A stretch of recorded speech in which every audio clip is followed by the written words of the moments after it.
What's going on, guys? Welcome to June's episode of Game of the Month, the show where we pick a game at random every month, and at the end of the month, we talk about it. My name's Seth. I'm Chevy. A couple quick reminders. I was waiting for Chris. Chris isn't here. When he comes back, we'll have him give his opinions on the game that he picked for this month, and also the PlayStation Plus games. Speaking of which, we are moving into a new month, so make sure to download and play NBA 2K20 and Rise of the Tomb Raider, not Rise If the Tomb Raider. Both offer for free on PlayStation Plus. Make sure to download those, play those. Come back at the end of the month for Plus Club. Let us know what we thought of those games. Let us know what we thought of them. We just talked about Battlefront 2 and Call of Duty World War II, so if you want to see our opinions on that and let us know yours, check out that video. Before we move forward, what do you think about these games being offered on PlayStation Plus in July? Well, at least we're not getting two of the same genre this time. Yeah, it's weird. Yeah, well, it feels weird now. Unless there's a correlation between Tomb Raider and NBA. She's a baller. She's baller, for sure. Did we get, the last time we got an NBA game, was it 2K that time as well? I think so. Okay. So they're just giving them out. Yeah.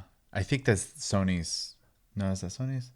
Someone who plays sports games. Who makes that? I know it's maybe it's 2K. Yeah. That makes sense. Anyways, I mean, I'm always looking. I like the idea of being able to try a sports game. I'll never buy one. So, it could end up being something I like, though I suspect it won't be. But that's the whole point of trying it. And then Tomb Raider, I played when it got rebooted originally for a couple hours, and I didn't really get too much further. So I don't really have a good solid opinion of it anyway. So once again, a good opportunity for me to try something that I just really haven't put any time in. So yeah, but he uses it as an opportunity because I've also played Tomb Raider to possibly play a little further and see if I can get a stronger opinion on it than I already have. I mean, that's kind of the point of the show is to, even if I played it, like what I think of it now, hopefully my opinion on that has changed. And then NBA 2K20 is not a game I would typically play, so I always like having a game that's completely outside of my comfort zone when it comes to games that I play, which is a pretty big comfort zone. I play fucking almost everything. So if there's a game in a genre that I'm not playing for whatever reason, I definitely I'm not opposed to checking it out. So it'll be interesting. Though the last time we had the NBA game, I wasn't the biggest fan of it, but there's still some stuff about it that was interesting to kind of be able to talk about because it's like I said, it's not a game that I typically would be playing. So it's a conversation I wouldn't be typically having. For sure. So I look forward to having that conversation. But yeah, overall, the biggest thing about this month, the reason I'm really excited for July, seems really easy for me. Yeah, It'll give me time to play other games. yeah. I don't really see, at the very least, NBA 2K20 being a huge time sink. I'm going to play it one day. Unless I love it. Yeah. Don't play more. But mark my words, I don't think that's going to happen. But I've been surprised before. For sure. I went into Battlefront 2 thinking one thing and coming out thinking another thing. Check out that episode. So we'll see. Yeah. Anything else you want to say on that? No.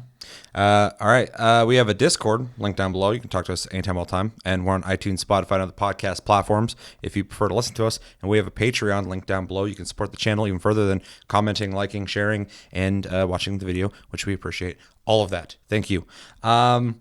Yeah, so game of the month, we played Divinity Original Sin 2, which was picked by Chris. So just to reiterate, next time he's on the show, we will go through and devote a whole segment, probably in a taste cast something, to all the games that he is supposed to be talking to us about. And we'll have a conversation, probably a lot shorter though. He's pretty good about just getting in there and getting out when we do that. So, but yeah, before we talk about Divinity Original Sin 2, we got to pick a game for July, going back to randomly picked until I think it's your pick next, right? I'm next, yeah. Yeah, so better start thinking about that. Start thinking. Yeah, you got a while. So, all right, I'm gonna start hitting this randomly generating number until I get a random number, and then when I look at the random number, that will be the game for July, and the game of July is 10. Oh, awesome. Dragon Quest Builders 2. Oh, nice. That is a game that me and you both picked up when it came out. Yeah. We both dabbled a little bit, and we went, that's neat. And then other things came out, big things came out, and we both were like, ah, man, we both have had conversations multiple times going like, man, I'd really like to play that. Yeah, I'd really like to play that. I'd really like to play that. So this will give us a chance to finally play it. What do you think? No, that's great. I hate spending especially like brand new game prices and then not touching Oh them. yeah, So yeah. That was like when it first came out, and we bought full price $6 game, and neither of us really fucking dabbled in it too much. oh, no, I have a problem with that one, and I'm sure people are gonna hate to hear this one, but Kingdom Hearts 3 I bought and just never touched. So I have to do that too. I played that more than you did, I think, and I barely played it. So Yeah. it looks nice. Oh, it sure does. All right. Well, Dragon Quest Builders 2 will be our game in July. So if you have that, don't have that, want to participate in that, or just wait until we tell you what we thought of it, maybe we can recommend it to you. Hang out, and we'll be talking about that at the end of the month for Game of the Month. All right. So let's talk about Divinity Original Sin 2. If you didn't get a chance to play Divinity Original Sin 2, it is the sequel to Divinity Original Sin, and it is a top-down turn-based, almost strategy RPG where you get to make your own character, make a bunch of choices that dictate your story, and has a lot of different ways to go about doing missions, has a lot of different ways to go about going through events through dialogue trees versus combat, being able to like stealth around or steal things from people, you play as somebody, being your character that you create, who is a prisoner who's put on a island, or it's a place called Fort Joy. And you're essentially a prisoner there, and you are trying to escape Fort Joy by a lot of different means. There's a lot of ways, it seems, you can get off that fucking place. The story kind of unfolds from there based off of your character and your choices. We both played it this month, mostly together. I Yes. played it a couple times on my own, but the biggest chunk of time I spent playing it was with you. And you want to give us your impressions of it Sure. first? All right. So, I was familiar with this game when it came out. It was hard not to be when the year it released. A lot of people during the Game Awards wanted it to be the game of the year, so it was really hard to not know about this game. I had played a little bit of the original Divinity, not the original Divinity, Divinity Original Sin, I should say, and The original Divinity, Original Sin. yeah, and I'd enjoyed it, but I just really hadn't like dug into it. So I had no, I guess, excitement or anything for this other than like it was just one of those games I knew I needed to play because the amount of just like, oh my God, it's amazing. And so we sat down and we played, and the first thing I noticed when playing it was it has a really unique, it has all the like the races and stuff you would expect, plus some that I wouldn't expect. And even out of the ones I would expect, they have differences compared to like traditional fantasy, and I really like that. Specifically talking about like the elves, I really kind of like that they're not what I would expect elves to be. They sure up fucking eat people and get their memories from them. Yeah, and they have a really like crazy appearance, like the way their muscles are corded and stuff like that. So I really appreciate when people can take traditional fantasy tropes and reinvigorate them, because it is, as much as I love it, you know what to expect with it 99% of the time. So Yeah. that being said, the character creator in the game right off the bat starts off with some presets and then some of characters that are in the game that you can just play as them if you don't want to go through the trouble of making one, or you can get a template and make one, which I chose that because why the hell wouldn't I? So I think it's neat though that they have characters that already exist in the game that will be there regardless, even in your story, no matter if you play one of them or not. And they'll have backstories or whatever, and you can play as one of those characters. It's pretty neat. No, it's a great system, and especially because depending on how many people you decide to play with, whether you play solo or multiplayer, those slots can be taken up by those characters or by a bunch of custom people. So Yeah. And then while playing it, one of the first things I noticed, which I already kind of knew about the game, but I grew up with Baldur's Gate, Icewind Dale, Neverwinter Nights, stuff like that, and those games are kind of few and far between. And this is like the next like step in that direction of those games. And so it's no mystery that they were given Baldur's Gate 3 to work on next. Yeah, it's crazy. Yeah. I mean, this game I really think is like the highest bar standard of this genre in current day. Yeah, and I 100% agree with Yeah. that. The quality It's the pinnacle. in the character creation, and then as soon as you get in the game, the way the game plays, the amount of stuff you can click on, the amount of dialogue choices there are, the effects, the way mixing elements and items together work in combat and out of combat.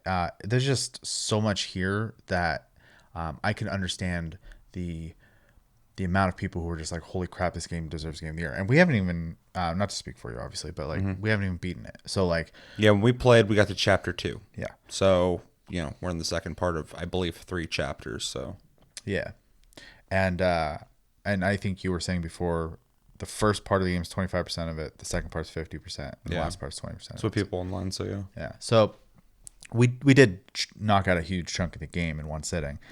And honestly, I'm thoroughly impressed. There's so much to do. So much to do, and I was never bored, even when we're just idly hanging out in town, because you're not locked into place. You can choose to listen or contribute. I didn't see a lot of contribution in this one actually, but you can choose to listen. That's one thing I was curious about. Let me know in the comments for anybody who's been playing these games a lot more than we did. But in the first game, I remember you could like actually try and beat each other, whoever you're playing with, in dialogue.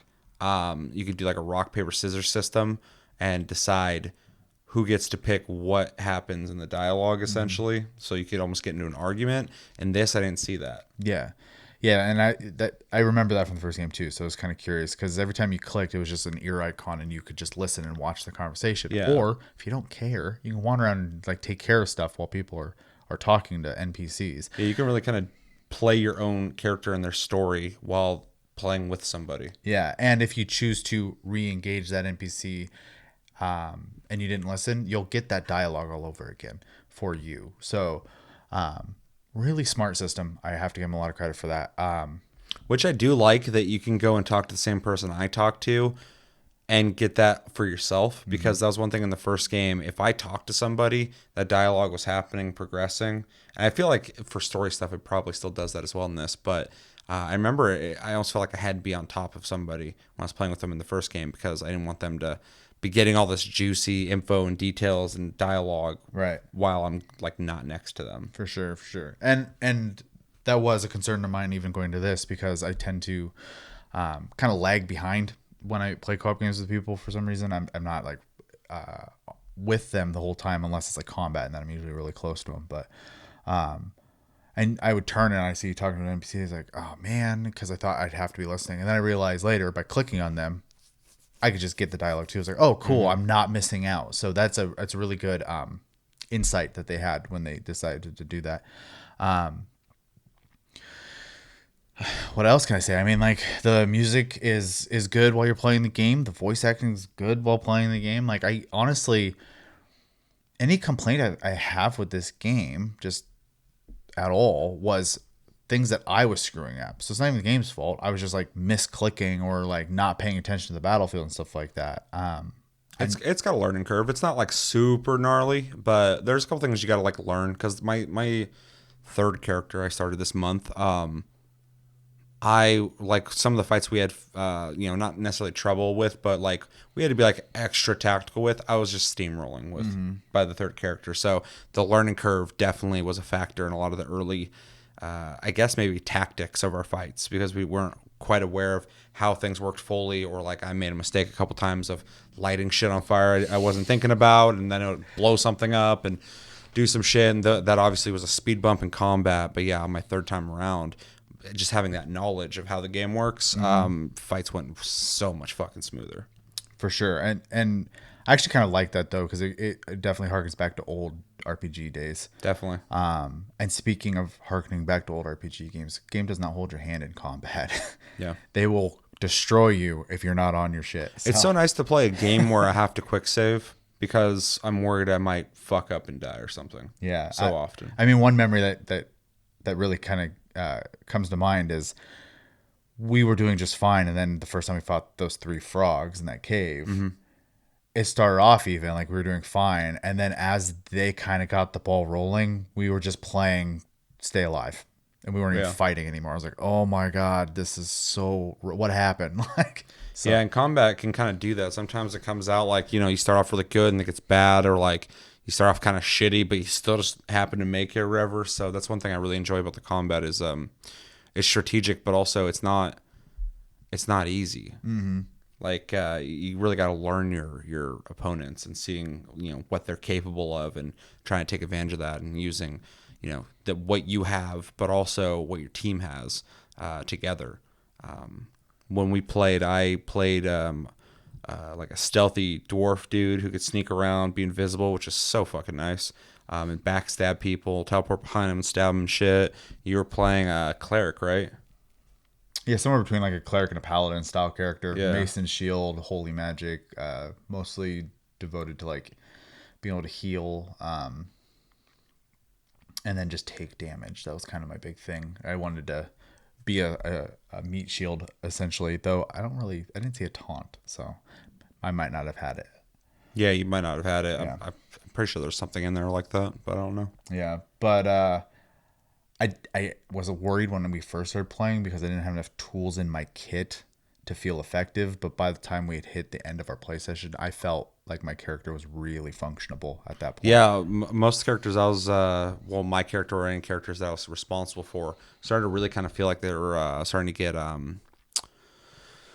starting to manifest into something tangible. At first, it does feel kind of like an uphill battle, but then like once you kind of start honing in on what you are, you start getting all those tools to kind of fight the way you want to fight. For sure. And actually, that really reminds me of like Dungeons and Dragons, because like early level Dungeons and Dragons, you don't really have a lot of tools.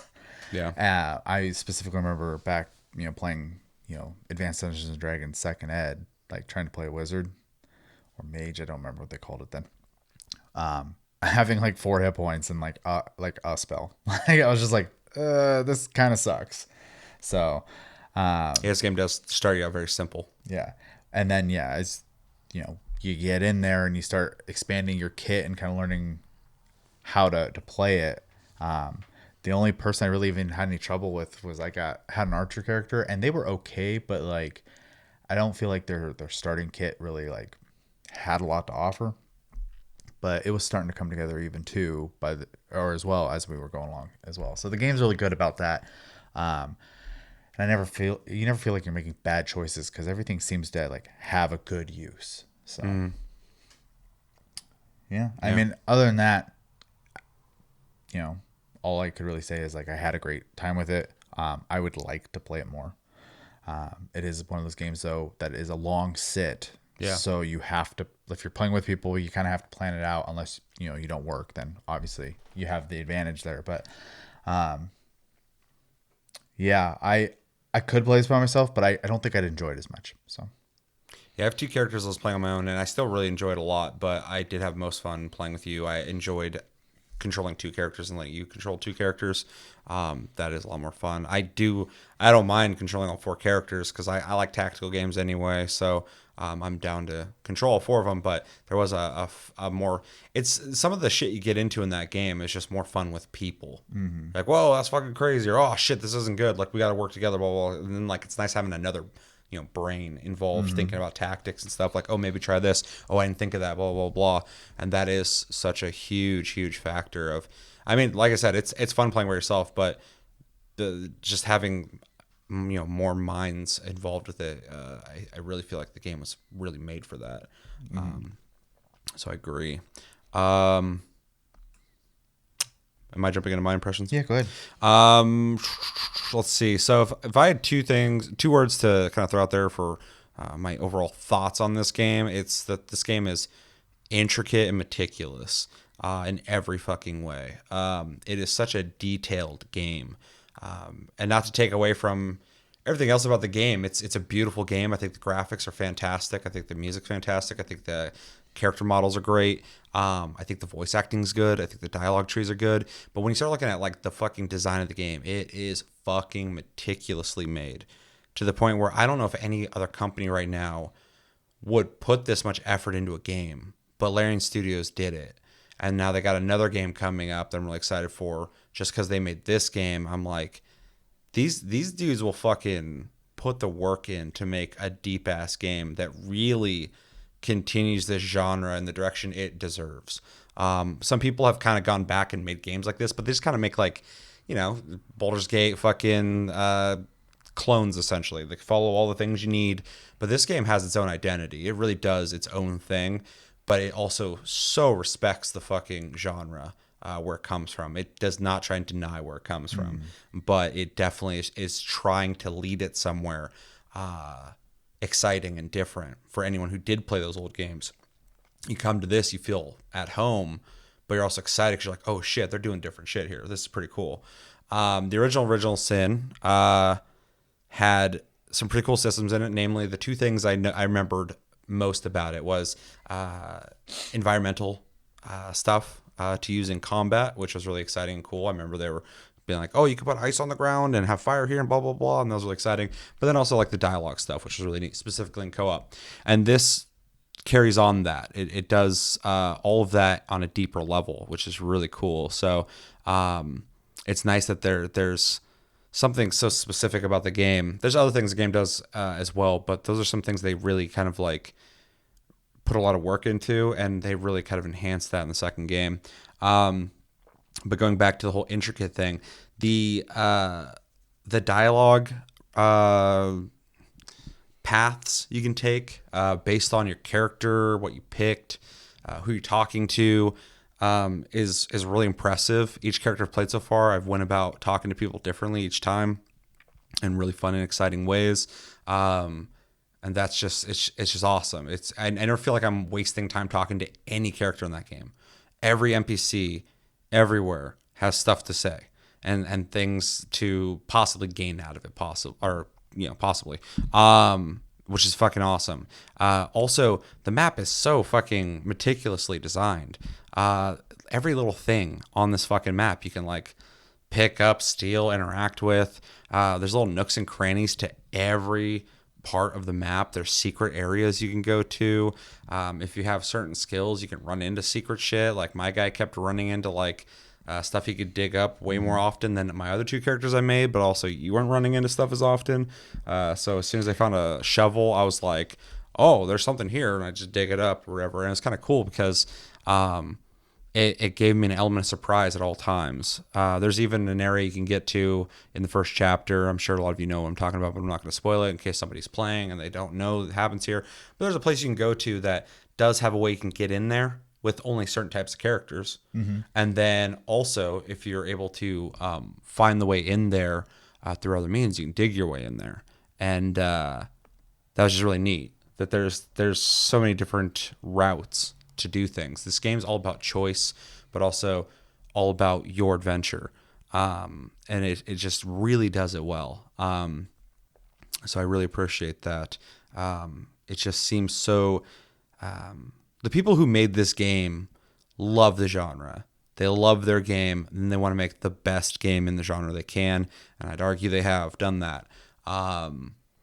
And it just fucking oozes with that love when you play it. That nothing's held back, nothing's lazy feeling at all. It's really impressive for this team to have made this game. Yeah. One, and the thing I was going to add to when you were talking about meticulous is the world feels very, very lived in. Specifically, like I remember when we were going into the fort itself, and just the amount of stuff that's just like strung about in the fort. It was all unique through the whole thing. Mm-hmm. It could have very easily copy pasted things, and they didn't. So it was neat to see that, and that just translates throughout the entire experience so far. So yeah, and even the layout of like Fort Joy, also like the base where the, I forgot what they're called, but like the soldier guys are at. At one point, I had snuck into that place. You're with me, but I turned invisible and I was sneaking around like going into like people's bedroom stuff in that base. And in the story, it hadn't told us really to go in there yet.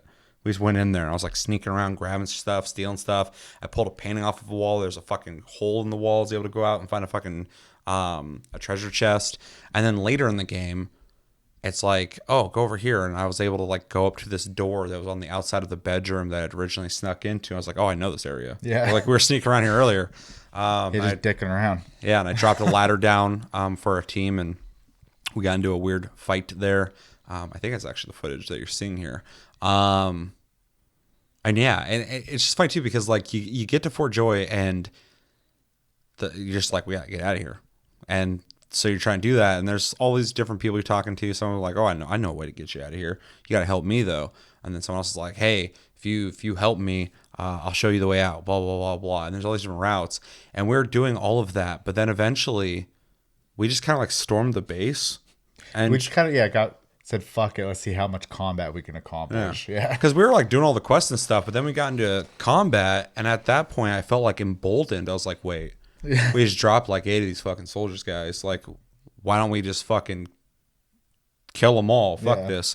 So we started going through the base, just fucking slaughtering all of them. We ran into some pretty stiff resistance at one point, but I'd gotten this teleporter ring thing, and this archer that was pissing me off, I teleported out of the fucking base, like over the wall. So she had to like run through the town while we're fighting the other people, and then she'd come back up. And I teleport her out another time. It does damage every time too, which I thought was because it drops them out of the air.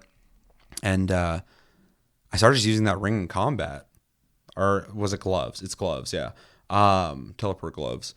But I just like kept wearing this with all my characters. I was like, I'm just going to use this strategically, and I did use it all the time. At one point, one of the enemies had shot a barrel, lit 2 of our guys on fire. I teleported them in the fire. I was like, fuck you. I was like, get in there too. And then everybody was surrounded them, started hitting them and shit. I'm like, and it's stuff like that I'm like, this is fucking awesome.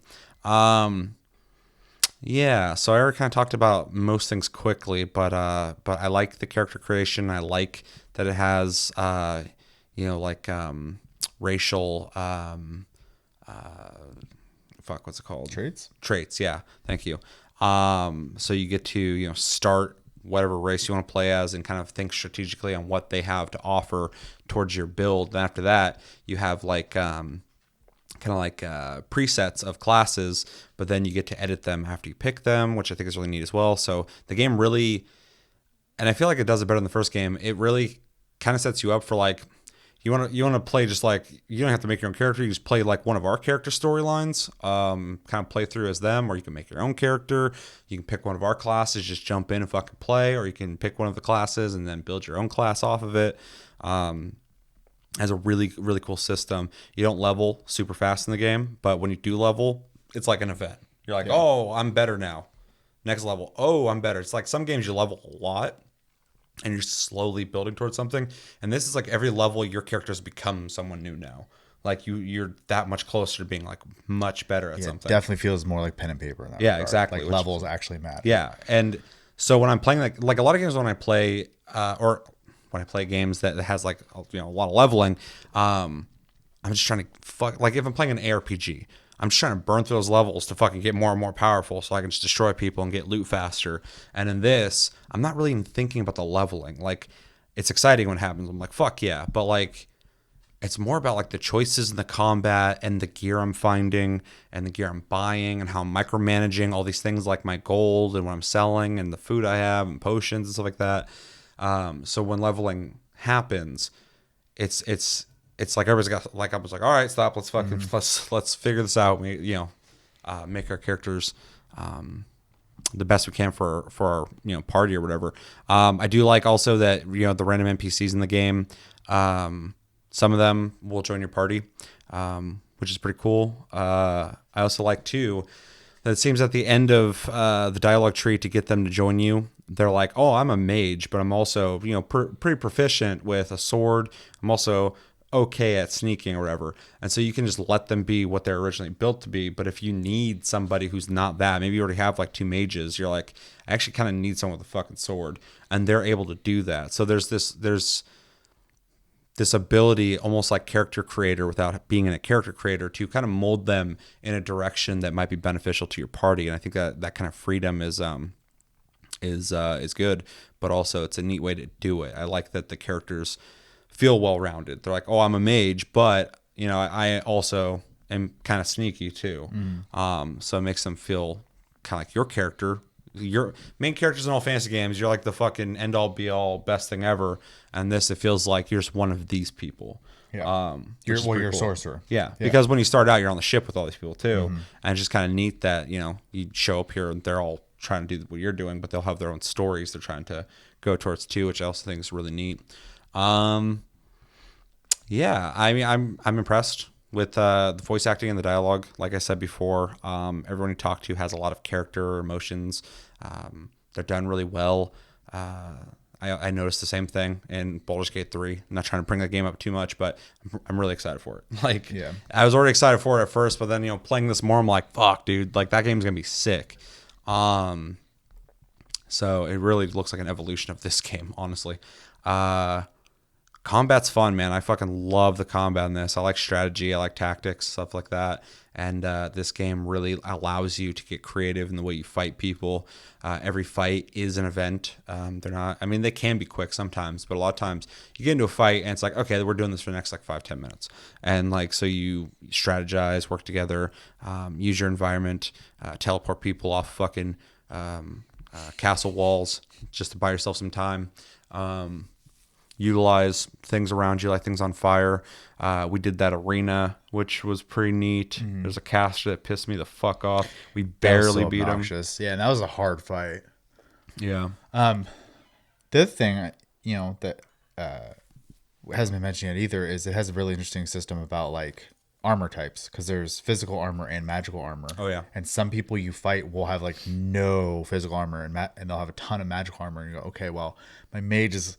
I could whittle them down, but I can start killing them right now if I start hitting them instead. So Yeah, more maybe, strategy there. Maybe they're weak to physical or weak to magic, so you want to pay attention to that kind of stuff and whittle that down faster. Yeah, before I knew that early on, I was just like hit him with magic, hit him with physical, and you're kind of wasting time there because you're kind of whittling down both sides. And it's like you got to look really for their weaknesses. Especially when you use something with a status effect, it's null if they have armor. So if you want to make them like pin shot, for example, with a bow will make them not move for like a turn or two. But if they have armor, nope.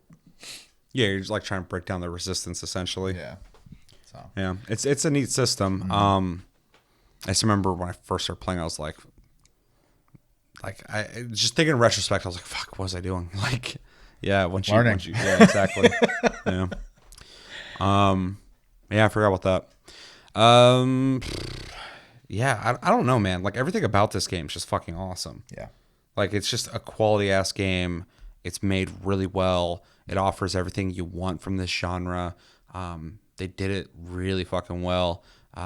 There's all these interesting random things that happen, random people you run into. They'll start off a whole new chain of events. Even different characters that you might have in your party will have different interactions. We had, like, the Red Prince with us at one point. And I hate that guy. We were all walking. I like him. We're all walking, and then I noticed he wasn't with us anymore. I was like, where the fuck did he go? So I switched over to him, and there's just a dude talking to him. He's like, I've been looking for you. And I was like, we need to go back there. And like, so we brought the whole party back there. And it's this assassin, essentially, who got sent after to kill him. And we had to fight him. But like, in my other playthroughs, that never happened, obviously, because that was purely for him. Just like there's a dwarf dude that if you have, I think his name's Beast, they know each other and they'll have like a whole dialogue and talk with each other and stuff. So there's all these different, there's all these different NPCs with all these different things to say, but then there's also ones that are directly connected to the ones that you may or may not have with you, which just shows the amount of detail. Every time you play this game, it can feel very different. So there's replayability in an already deep and long game. I think this game on average is beaten in like 60 hours. So it's a pretty good chunk of game. Full ass game, yeah. And then you're kind of want to play a different character. So that's a whole other playthrough of 60 hours. So you could easily sink hundreds of hours into this game, which is cool. Yeah, I don't really know what else to touch on. I mean, I could literally sit here and talk about every single aspect of this game and say it's good. Yeah, for sure. I don't have any complaints about it. I don't either. Like I said, my complaints were self problems, me just not paying enough attention while playing. So well, yeah, if I did something and it like fucking hurt somebody on my team, I'd be like, God damn it! But like, that's my fault. Exactly. Yeah, honestly, the game just ran and did everything the way it's supposed to. If I could nitpick a little bit. Sometimes when clicking on people, when they're all together, it can be really difficult to like actually target the thing you want to target. I have accidentally targeted people before because it'll like randomly lock onto someone else. That is a really good one, because there was a couple times where I'd be trying to click on somebody to attack them, and then it would highlight them, but then I'd click through them, and my character would waste my turn by walk. running over there. Yeah. Yeah. And it drove me fucking crazy. I mean, I guess you could sit there and just really wait and make sure, but like I wish they would tighten that up a bit. There's something there that just A isn't. snap system would do it. So Yeah. Because that happened a couple times Yeah. to both of us. yeah, and that'd be the one nitpick I could think of. It's a small nitpick. It's just annoying when it happens. You're like, God damn it. Especially in a game where like that Turns one matter. turn, yeah, that one turn can fucking make or break the whole fight. There has been a turn in fights where I did the wrong thing. I was like, oh fuck, dude, because now it's just got like even more hard. Or Yeah. I lost somebody and now I gotta revive them, and maybe they're the only one I had with revive, whatever the fuck they're called, on them, and now I gotta beat the people to get it off of them and fucking use it, and it can really make the situation a lot worse. For sure. So, yeah, overall, fantastic game. One last thing I kind of want to add to is I have this game, and I've played this before this month. A little bit. I bought it on PS4 because it was on sale. I was like, oh yeah, I love the first one. I'll play that. That's a good price. And I played it on PS4 and plays fine. But then I played it on PC. It looks way better. Plays so much better. It plays so much better on PC. And these games are made for PC, but it plays great on PS4. So it's cool they even did that. But it made me appreciate the game even more playing it on PC. So it felt just right. Just felt right. Oh, I bet. Like, this is how it's supposed to be played, obviously. I mean, that's where that genre came from. So. Yeah. So I uninstalled it off of my PS4 because I don't see myself playing on there unless I only have my PS4 and I want to play co-op with somebody or something like that. But I don't mind supporting these guys, so I don't care that I have 2 copies. For sure. If I really like a developer, I don't care if I buy your game multiple times. So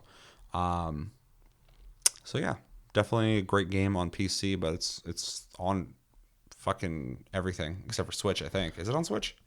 I don't believe so, but let me double check. But yeah, fantastic game. Yeah, probably should jump into recommendations unless you have something else you want to say. No, I think we pretty much covered it. So Yeah, so I would recommend this to anybody who's into any kind of RPG, not even just like these turn-based tactical strategic RPGs, but just RPGs in general where you get to make your own character and make choices in the world.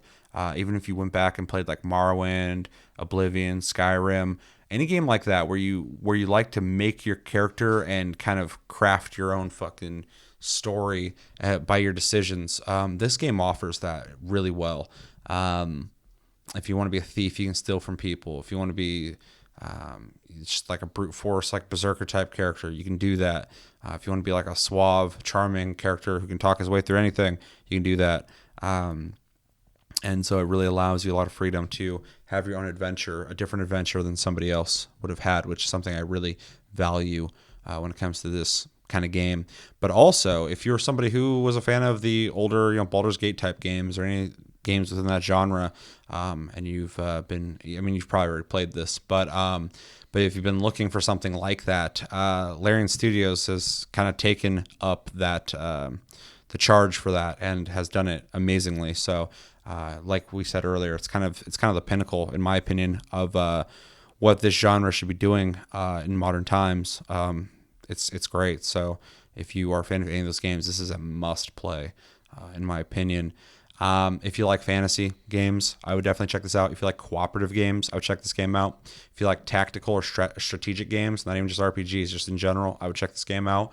If you played like fucking Fire Emblem, I would check this game out. If you're into honestly, everybody should maybe look into this game and see if you like it or not. But it is very much what this genre is. And if you're not into this genre, you're not going to dig this game. So if you're only into sports games, shooters, fighting games, this game's not catering to that genre. This game is hard into its own genre. It does it fantastic.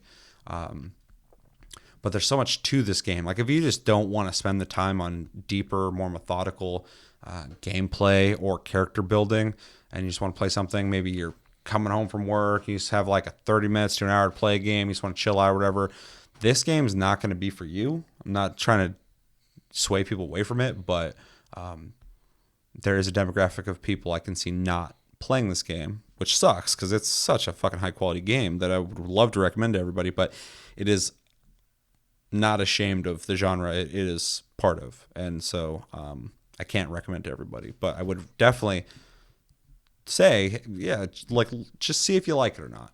If you don't, I get it. But yeah. Yeah. So I'm gonna echo the traditional RPG aspect. If you grew up old school PC game, traditional RPGs, you have to play this if you have somehow missed it. I'm one of those people who missed it, so I picked it up, and I'm kind of like bummed out I didn't pick it up when it came out at this point because I really should have. And then to add on to that, where the inspiration for these types of games come from, if you're into pen and paper games, like this is a good representation of that in video game form. You get to make a character, you get to craft your story, there's stats and stuff like that. The only thing you're not doing is physically rolling dice, really. So like Baldur's Gate 3's got dice you actually roll, and which it's will have fucking cool. So I do think that this is like, you know, that old school RPG fans game, like and I'm glad to see this genre be so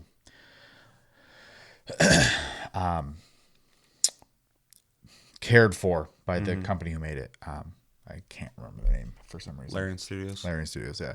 They care. It shows.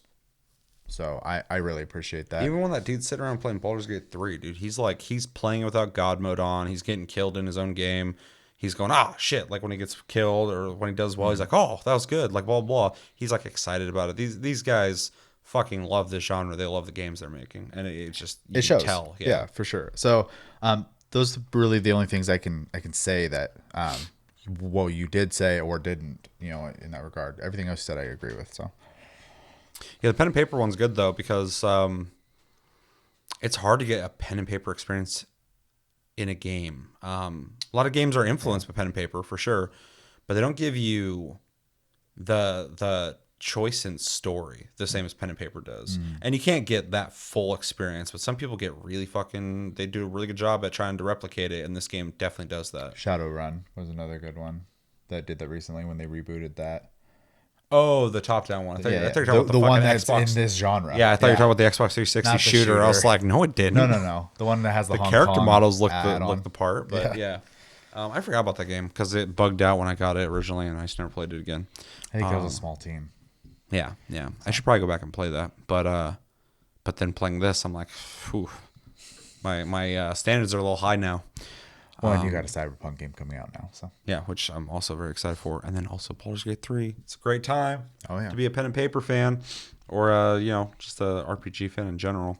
We're finally getting some, like Western. Well, I guess they're Western. RPGs that are deep and fucking worth playing. Yeah, we've been getting so many JRPGs lately. It's been nice to play some Western ones. So yeah, that aren't Bethesda games. Agreed. That are just the same fucking copy and paste game with different skins. Yeah. Anything else? No. All right, I'm gonna give this game a very easy A. I think it is fantastic. I think it's the best in the genre. I think it does everything it wants to do better than I thought it would. So it exceeded my expectations. There isn't a game better than it in the genre right now. And I think the next game that might be able to beat it is going to be made by the same people. So it's a fantastic game. The only reason I'm not giving it an A+, I haven't beaten it. I feel like I could easily go to A+ if I beat the game and love it. But I'm going with A just because it just excels. This isn't a game that's passing. It does what it does with, the highest of marks, and it's a blast to play. I absolutely love it. It's just better than all the other games like it. So, I mean, it's just, what else could I grade it? I can't give it even an A-. It's not, it's just great. The only reason I would give it an A+ is I beat that game and I'm just fucking completely in love with it. If I can get through that whole experience and be done with it and just go, damn, that was a good experience, I will up my grade to an A plus. But as of right now, it's an A. It's just fantastic.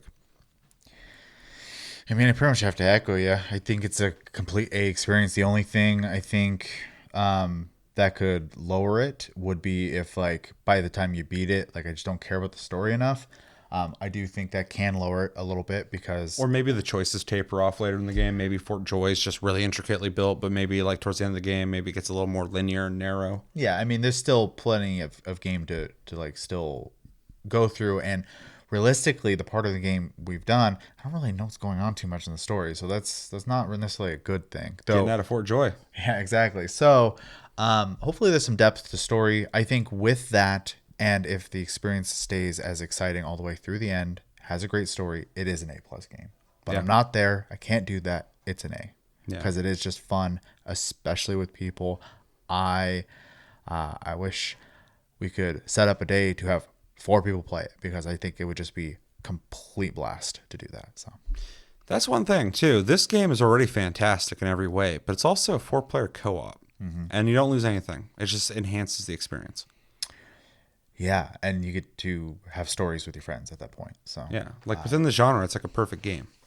Yeah, it's definitely great, and I'm gonna thank Chris for picking it. Yeah, it was a really good pick. Even when he picked it, I was like, "Oh, that's a good pick," because it's one of those games like Dragon Quest Builders too that I was like, "Yeah, I've played it a little bit, but fucking I didn't really get too into it."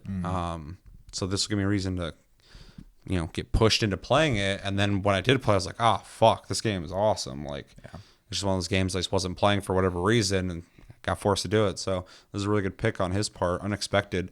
Yeah, it was a true surprise. Yeah, when I was like, "Oh, okay, I'm down to play that." So definitely a good pick, and we'll definitely get his opinions on this as well, and his grade. I can only imagine he would probably, he'll talk for himself. Anything else? No. So 2 hard A's, it seems. Let us know in the comments what you guys think of Divinity Original Sin 2. Do you love it? Do you hate it? If you hate it, let me know why. What kind of characters did you pick in it? Have you beaten it? Does it get better? Without spoilers, please. Yeah, please. Or does it kind of taper off as you play it? What's some of your favorite aspects of this game? What are some things that you just really love about it? This is a game that you can literally talk about like every single fucking feature of it. So just tell me what you love about this game, what you like about it. What do you think they could improve on it? Do you think they're going to get, or do you think we're going to get Divinity Original Sin 3? Or do you think they're just moving on to bigger and better things with Baldur's Gate 3? We'll see what happens after they release that. Because I would definitely want a third one of this. And yeah, let me know everything you're thinking about. Give it a grade in the comments below. But that's going to do it for this episode of Game of the Month. As always, thank you for watching. Make sure to like and subscribe if you enjoy this episode. Make sure to check out our other episodes. Check us out on Tumblr, Twitter, Facebook, and TikTok at Tasty Loot Gaming. Check out our streams. Links down below. We have Discord link down below as well. You can talk to us anytime, all the time. We're on iTunes, Spotify, and other podcast platforms if you prefer to listen to us. We have a Patreon as well if you want to support the channel. And you can type in hashtag AskTLG. I forgot to say that at the beginning. If you want your comment to be featured on TastyCast. Although I will warn all of you, I tried to pick about 5 comments. Otherwise, it can run a little long in that segment. And we have a lot of episodes in the last 2 weeks. So I'm not going to be able to get everyone's comments. But on the next TastyCast, we'll definitely be picking those. But if you use that hashtag, better chances. If you type in hashtag AskTLG, you will most likely make in that top 5. That's just how it goes. And otherwise, it's just random. So if you don't get your comment featured, that's your fault. And yeah. My name's Seth. I'm Chevy. Until next episode, which will be Tasty Tuesday, have a good week, guys, and take it easy.